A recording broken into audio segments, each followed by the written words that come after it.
Hello po sa lahat na nag-review para po sa EPS Topic Reviewer.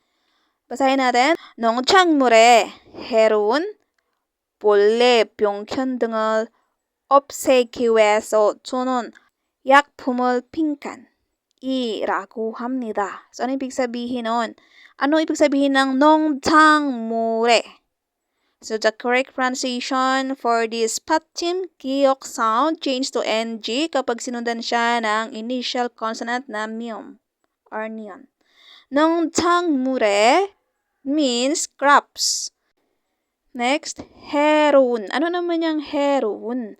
Yan po ay galing sa 해롭다. Ano yung 해롭다? Ibig sabihin po niyan is harmful. So, yan po is to describe a noun. Ano yung next? 벌레 병균. Yan po is insect, bacteria. 등을 없애게. 등 is at iba pa. 없애기 위해서. 없애 means to get rid of or eliminate. Tanggalin. 기 위해서.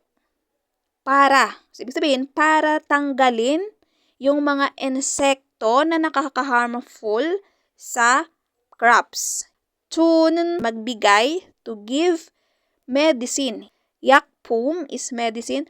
Blank 이라고 합니다. Ano naman yung 라고 합니다? Ibig sabihin is tinutukoy niya dito yung ano yung tawag. So, yung tawag doon sa blank na medicine na binibigay para ma-eliminate yung insects or bacteria na nakaka-harmful doon sa crops. So, ano ang tawag doon sa medicine na yun? 1번, 사료. Ano ibig sabihin ng sa료? Records or materials. 2번, 치약. Yan po is toothpaste. 3번, 그름. Ano yung ibig sabihin yan? Fertilizer.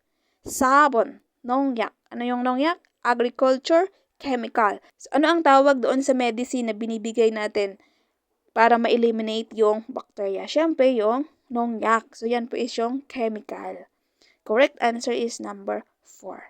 Next, 공장장이나 공장 등에서 작업을 할 때 사고가 나지 않도록 하기 위해서는 빈칸을 반드시 지켜야 합니다. So make sure, 반드시 지켜야 합니다. Need to obey or kailangang sundin yung blank para maiwasan yung aksidente kapag nagtatrabaho sa factory or sa commercial place. So, ano ang ibig sabihin? Yung dorok, andorok, andorok, so that hindi. Para hindi maaksidente kapag nag-work sa factory or doon sa commercial area. So, ngayon, ano yung blank doon na dapat sinusunod daw yung make sure daw natin na sinusunod natin yung blank para maiwasan yung aksidente. 1. 안전벨트, seatbelt or safety belt. 2번, 교통실서, order or traffic order. 3번, 안전통로, safe passage or yung safety na daanan. 4번, 안전수칙, safety rules or regulation. Siyempre, correct answer is number 4. Dapat ino-obey natin yung rules or yung regulation para maiwasan natin yung accident kapag tayo ay nagtatrabaho sa factory or doon sa commercial area man. Happy learning! Bye-bye!